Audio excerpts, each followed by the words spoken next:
प्रभु, मैं त्याग का उद्देश्य जानना चाहता हूं।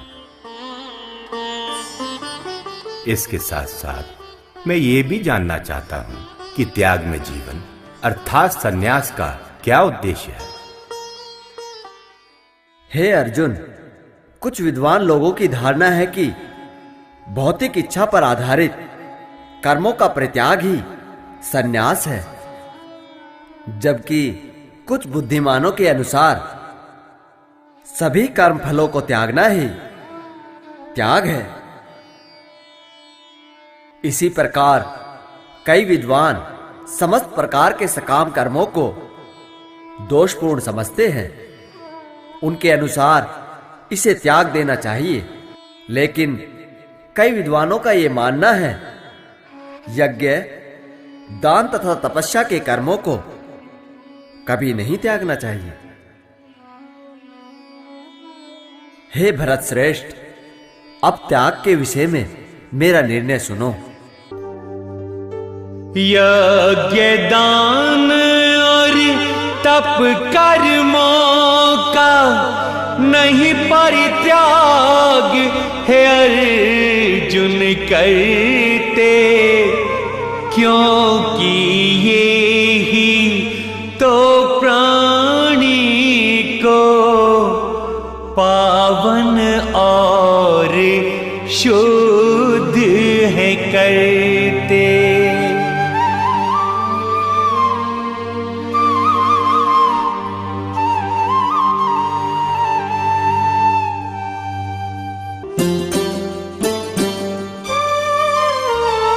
मोहवश यदि कोई कर्मों को त्यागे, त्याग वो तामसी है कहा जाता।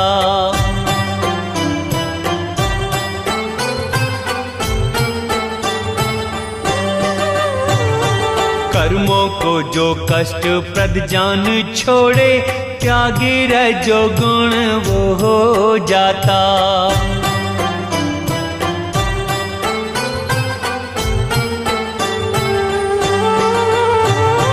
कर्मों को जो कर्तव्य समझ के,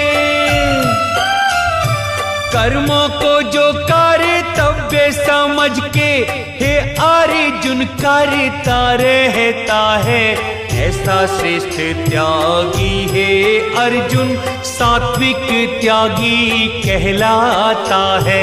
त्यागियों में श्रेष्ठ त्यागी वो अर्जुन, मुझ परमात्मा को पा जाता है।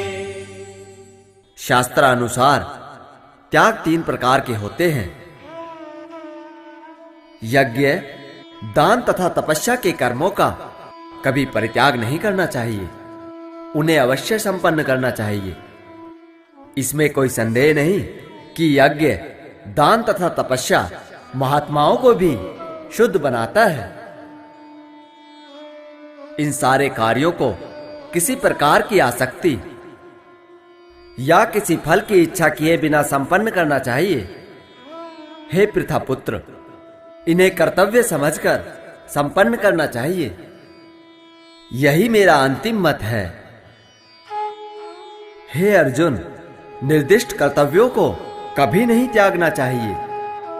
यदि कोई मोहवश अपने नियत कर्मों का परित्याग कर देता है, तो ऐसे त्याग को तामसी कहा जाता है।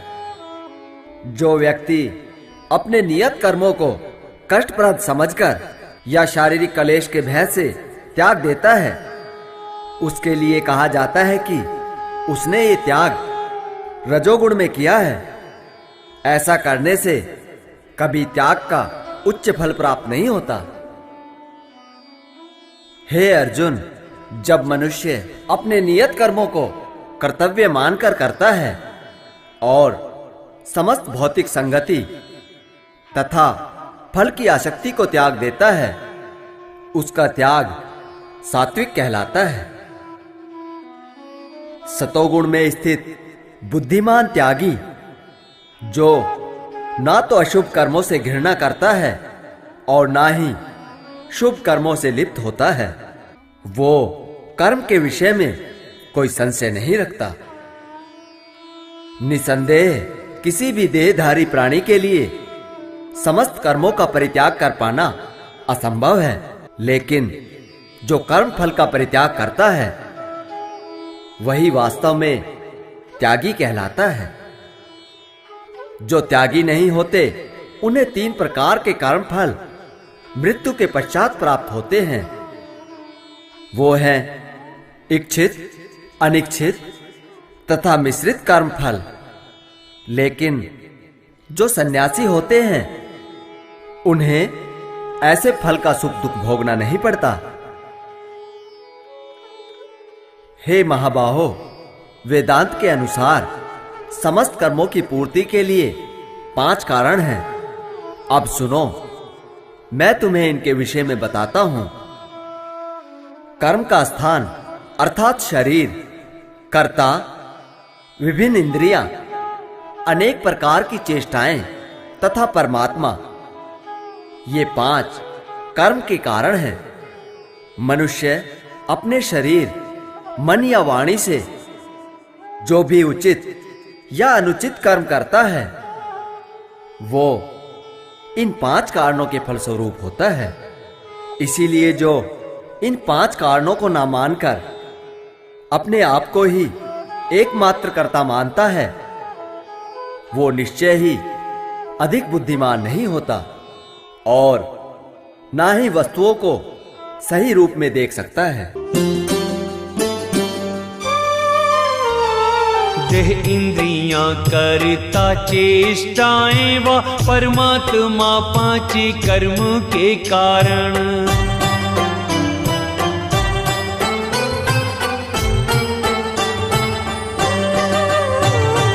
तन मन वाणी से उचितानुचित कर्म होते हैं इन्हीं के ही कारण।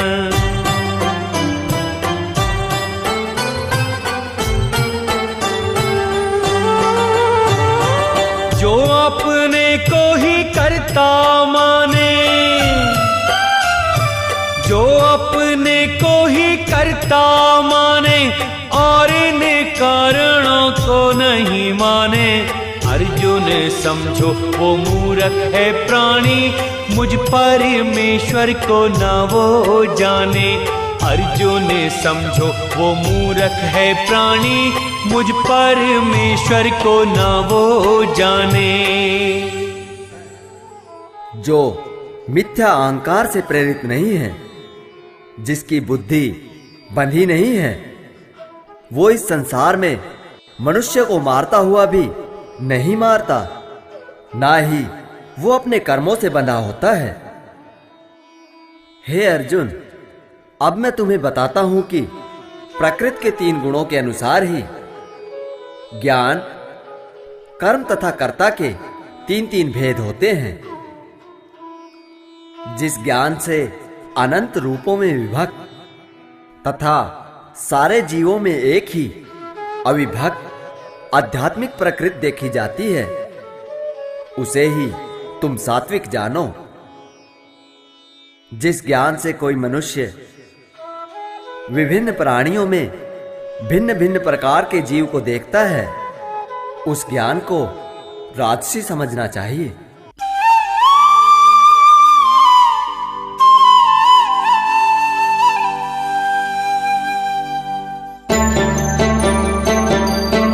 हर जीव जंतु व पक्षी पौधों में एक आत्मा ही नजर जिसको आए। हे अर्जुन, ये ही ज्ञान परम जग में सात्विक ज्ञान है वो कहलाए। जीवों को भिन्न भिन्न समझे है जो भी राजसी ज्ञान वो अर्जुन कहाए। वह ज्ञान जो भोग मैथुन सिखाए, तामसी ज्ञान वो अर्जुन कहाए।